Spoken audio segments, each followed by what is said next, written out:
7h, 10h sur Radio Courtoisie, suivez la ligne droite. Alors aujourd'hui, vous nous parlez des élections européennes et d'un candidat qui pourrait créer la surprise, Louis. Et oui, Liselotte, le petit vote qui monte, titre Libération, en parlant du socialiste Raphaël Glucksmann et de sa liste qui progresse et se rapproche dangereusement de la liste macroniste qui, elle, stagne, voire recule. Alors je ne parle évidemment pas du score impressionnant de Jordan Bardella qui, d'ailleurs, sur France Inter, avait lui-même prédit que Raphaël Glucksmann arriverait deuxième, donc devant la liste menée par Valérie Ayé, que personne ne connaissait il y a encore 3 mois. Mais ce n'est pas une première pour Emmanuel Macron, qui avait désigné un autre candidat totalement inconnu et qui avait essuyé une immense défaite il y a 3 ans pour les élections régionales de 2021. Alors qui d'entre nous se souvient encore de Laurent Saint-Martin ?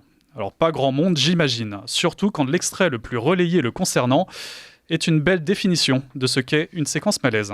Va chanter, c'est l'Île-de-France qui va s'enflammer. Votez Laurent, votez Laurent, allez, allez. Quand le parc floral se met à chanter, allez c'est debout. l'Île-de-France qui va s'enflammer.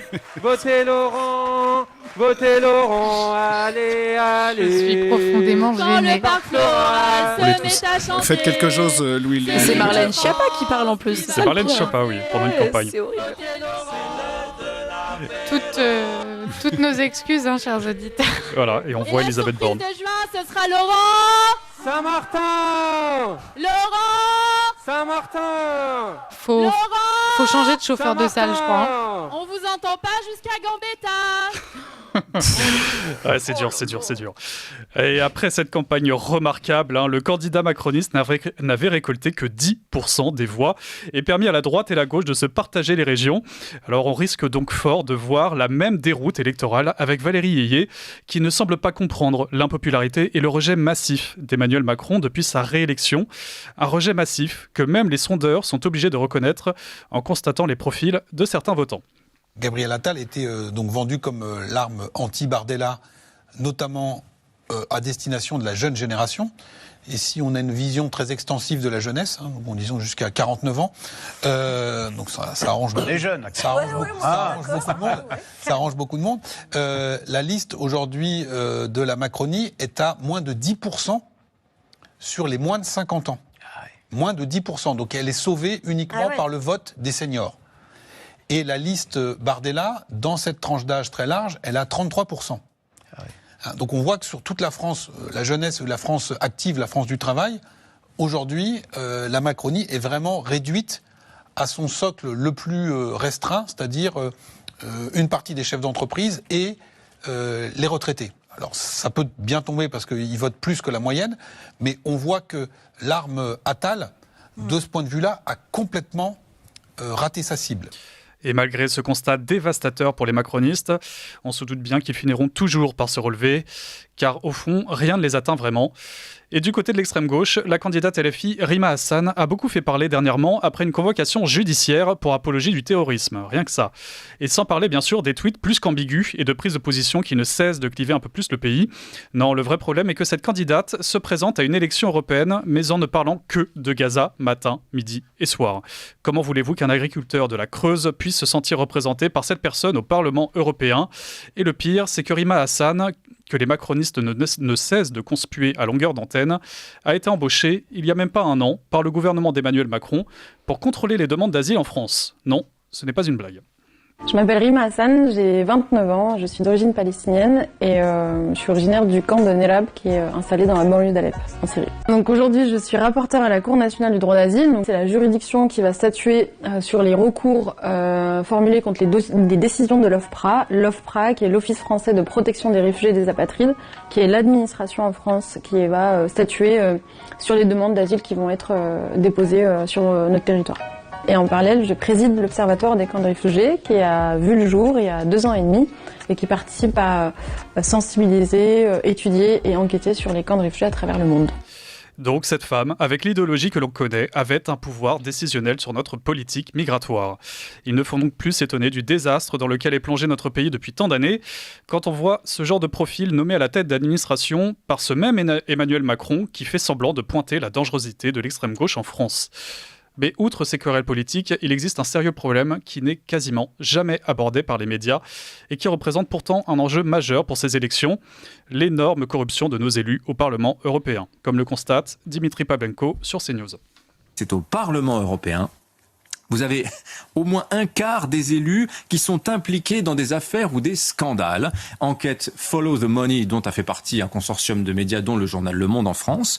Je le répète, un quart des élus du Parlement européen impliqués dans des affaires ou des scandales. Et ça va du vol de portable à la complicité de meurtre, en passant par le détournement de fonds publics ou la perception de pots de vin. Et pour clore cette chronique, Louis, vous vous êtes intéressé à un livre qui fait polémique. Et oui, Liselott, récemment, un livre enquête sur l'idéologie trans est devenu le sujet qui a enflammé les réseaux ces derniers jours. Transmania, écrit par Dora Moto et Marguerite Stern, est à peine sorti qu'il subit déjà une vague de contestation, de diffamation et même de censure. Exemple avec cette auditrice sur RMC. Mélanie est une maman d'un enfant transgenre, c'est ça ? Tout à fait. Qui a 14 ans, qui est à côté de vous, qui écoute l'émission et qui visiblement est hors de lui, c'est ça ? Il est un peu ému.